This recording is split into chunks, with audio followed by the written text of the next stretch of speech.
Ken Huskey. I'm here in the desert just outside Palm Springs. We've got a treat today. We've got a little buddy over here called the California king snake. Scientific name is Lampropeltis jutula california E. That's a mouthful, isn't it? The Lampropeltis part is Greek for shiny shield. And that's because they are shiny and they're also gorgeous. They come in a rainbow of colors. In science it's called the morphology, and that is the difference between the different snakes. They come in black, white, red, yellow, brown, beige, all different colors. They also come in stripes and bands. In fact, there's one flavor of king snake that disguises itself as a coral snake. You might have heard the saying before that red to black, you're okay, Jack. Red to yellow, you're a dead fellow. And that's how you can tell whether it's a venomous coral snake or whether it's going to be a harmless California king snake. The one we have today is very special because it is an albino California king snake. Now the king snake gets its name because it eats other snakes, kind of like the king cobra. In fact, one of the favorite foods of the California king snake is a rattlesnake. Now they're not immune to the rattlesnake venom. In fact, a rattlesnake can kill a king snake if it bites them in the head or through the heart. But the king snake has a very high tolerance. And what happens when they meet is the rattlesnake's trying to bite the king snake. The king snake is not a viper, it's a constrictor. And so it wraps around the rattlesnake and it will strangle it. That's how it kills its prey. It suffocates its prey. What's interesting is that the king snake will spend the winter together. You might find 20, 30 in a ball underground in a hole that was dug by a rat or a mouse. What's fascinating about that is this snake is a cannibal. It'll eat other king snakes. So somehow they get together, they say, okay, time out, truce for the winter, let's all sleep together. We'll worry about that next meal come the warm weather in the springtime. This is a beautiful little snake we have right here, this little albino king snake.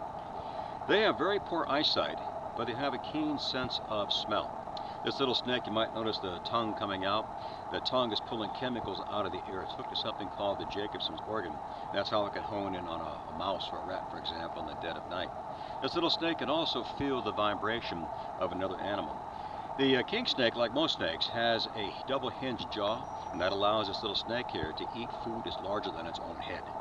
The king snake defense system consists of several things. First of all, if it can, it'll slither away and try and get away from a larger opponent. Secondly, it can also hiss, make a hissing sound to try and frighten away whatever might be trying to eat it. Next, it can vibrate its tail against the ground, very much like a rattlesnake. It sounds like a rattlesnake because the tail is hitting a dry leaf, for example. So it's imitating a rattlesnake to get away. And of course, it can bite. It can be pretty aggressive, this little guy. They can also emit a very evil smelling musk to make themselves kind of repulsive or disgusting to a predator. They also spread fecal matter around themselves. One really fun thing is they'll play dead. They'll roll into a little ball and play dead in hopes that the predator will lose interest and kind of just walk away and not devour this little guy. The king snake mates in March to June time frame. They lay their eggs typically in May through August. Depending on their size and maturity, they might have anywhere from 4 to 20 eggs.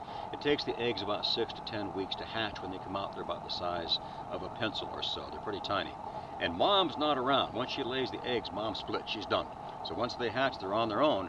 They're either going to find a meal and survive, or somebody's going to find them and they're going to get devoured, maybe picked up by a roadrunner, for example. The way you can tell the sexual maturity is very hard until they reach about 3 to 4 years old. That's when they reach their sexual maturity. And also they can live to be over 20 years old. They tend to live a little bit longer in captivity because they're protected from predators that way.